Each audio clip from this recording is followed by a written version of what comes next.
과다 채무자를 면책시켜서 건전한 사회 구성원으로 복귀시키는 겁니다. 그렇다 보니 채무자에게 가장 유리합니다. 안녕하세요. 나홀로 개인회생 박시영 변호사입니다. 신용회복, 개인회생, 개인파산 중에 뭐가 가장 유리한지 정해드리겠습니다. 개인 채무를 해결하는 방법은 크게 세 가지가 있습니다. 신용회복위원회의 개인 워크아웃, 그리고 개인회생, 개인파산입니다.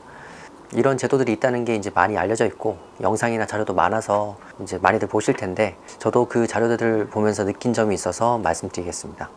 먼저 간단히 비교를 해보면 제도 취지가 좀 다릅니다. 먼저 개인회생, 개인파산은 법에 정해져 있고 그래서 법원에 가서 신청해서 결과를 받는 겁니다. 법의 취지는 명확합니다. 과다 채무자를 면책시켜서 건전한 사회 구성원으로 복귀시키는 겁니다. 그렇다 보니 채무자에게 가장 유리합니다. 보는 건 하나입니다. 채무를 건전하게 졌는가. 그래서 채무에 불허가 사유가 없고 절차를 정상적으로 이행을 하면 면책시켜 줍니다. 그러니까 채무자에게 굉장히 유리합니다. 채권자는 할 수 있는 게 없습니다. 물론 이해를 하기도 하지만 개인회생, 개인파산에서 채권자는 사실 속수무책으로 당하는 구조입니다. 뒤에서 다시 말씀드리겠지만 개인회생과 개인파산 중에는 개인파산이 무조건 유리하고요. 개인회생, 개인파산 제도를 통해서 채권자들이 계속 당하니까 채권자들도 대책을 강구합니다. 그래서 만든 게 신용회복위원회입니다. 신용회복위원회는 금융기관사들이 협약을 통해서 만들었고 거기서 개인 워크아웃을 하도록 이제 제도를 설정한 겁니다.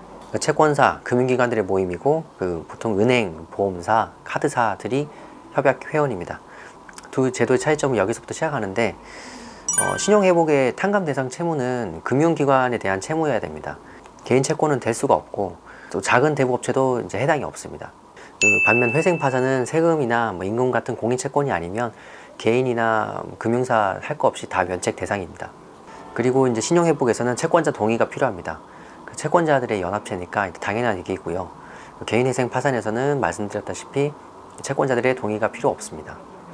신용회복위원회에서 하는 워크아웃은 연체가 석 달 이상 되어야 진행할 수 있습니다. 반면에 개인회생이나 개인파산은 채무가 과다하기만 하면 연체는 요건이 안 됩니다. 그래서 보통 한 달 연체를 하면 추심 전화가 오고 2달 가까이 되면 추심이 본격적으로 시작되는데 나는 전화도 받기 싫고 직장에 찾아오는 것, 또 가족들이 아는 건 너무 두렵다. 이렇게 하시는 분들은 개인회생을 하셔야 됩니다. 개인회생을 하셔서 금지를 받고 그 상태에서 탕감을 받는 절차를 진행하셔야 되고 또 경우에 따라서는 채무자 대리인 제도를 활용할 수 있거든요. 채무자 대리는 채무자의 대리인으로 변호사를 선임하는 제도입니다. 이게 왜 효과가 있냐면은 변호사가 대리인으로 선임되었다는 내용 증명을 채권사에 보내면 채권사는 채무자 본인에게 연락할 수도 없고 추심할 수도 없습니다. 오로지 변호사에게만 연락을 해야 됩니다. 그래서 채권자의 추심을 방어하는 정말 효과적인 제도입니다. 개인회생은 변제기간이 기본 3년에서 5년이고 개인파산은 바로 면책이 됩니다. 반면 신용회복위원회의 개인 워크아웃은 변제기간이 기본 8년입니다. 중요한 부분이 이제 비용입니다. 개인회생 파산은 법원에 신청하는 거고 혼자 하실 수도 있지만 대리인을 선임하셔서 이제 하시니까 대리인 비용 그리고 법원에 납부하는 비용이 됩니다. 대개 200만 원 내외인데 워크아웃은 실비로 5만 원 정도 부담하시고요. 그러다 보니까 비용에서 개인회생 파산이 많이 불리하다고 생각하십니다. 그런데 막상 들여다보면 그렇지 않습니다. 예를 들어 보겠습니다. 개인회생을 연체 전에 이제 하겠다고 결심을 하셨어요. 그러면은 회생을 준비하는데 한 달, 그리고 회생 신청서를 넣고 변제가 실제로 시작되는 거는 석 달 뒤란 말이죠. 그러면은 넉 달을 법니다.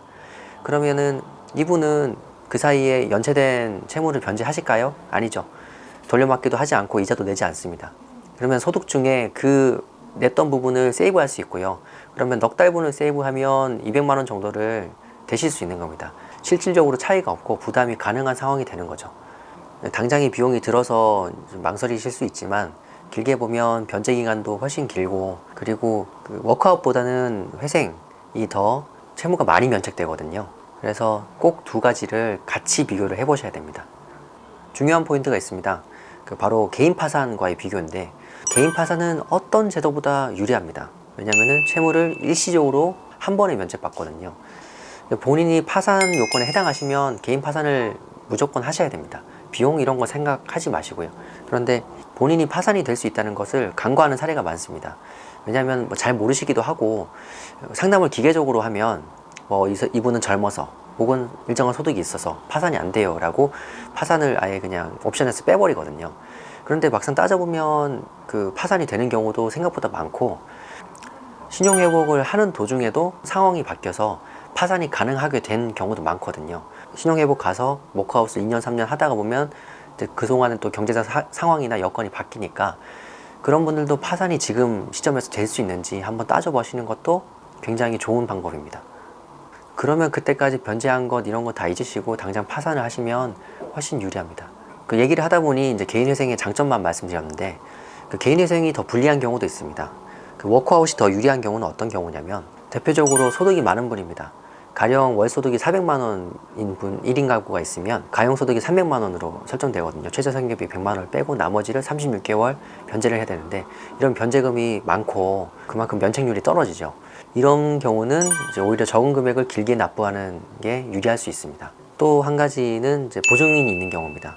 채무자가 이제 가족의 보증이 필요해서 보증을 세웠는데 개인회생이나 파산을 하면 본인만 면책이 되거든요. 정말 법에 정해진 대로만 이제 하는 게 회생 파산이기 때문에 보증인은 구제 방법이 없습니다.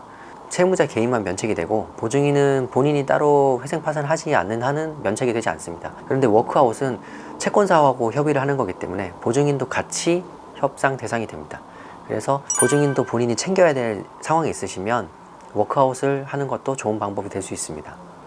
관련해서 최근에 상담한 사례가 있는데, 이분은 이제 채무가 상당히 오래되셨어요. 그리고 총 채무액이 3천이 조금 안 되는 수준이었는데 오랜 기간 너무 이제 피폐해 주셔가지고 그런 상태에서 상담을 요청했는데, 저희가 일단 개인회생이란 방법을 알려드리면서 좀 편안해지셨지만, 저희가 따져보니까 이제 채무가 오래됐고 가용소득이 한 100만 원 정도 되는 상황에서 원금을 100% 갚아야 되는 구조더라고요. 그래서 저희 사무실에서 상담 내용을 다시 검토를 해보고 이분께 다시 알려드렸어요. 신용회복이 더 나을 수도 있을 것 같으니 신용회복위원회에 꼭 상담을 받아보셔라. 그리고 이분이 이제 신용회복이 더 적절하다는 결론이 나서 결국은 신용회복을 가셨거든요. 저희 입장에서는 뭐 개인회생을 해도 됐었지만 그것보다는 채무자에게 더 유리한 방법이 있는 것을 말씀을 드렸고, 이분도 이제 그 부분을 감사하게 생각하셔서 후기도 남겨주셨거든요. 이렇게 채무자분들께서 여러 군데를 돌아다니면서 상담하시는 게 힘들다고 하시면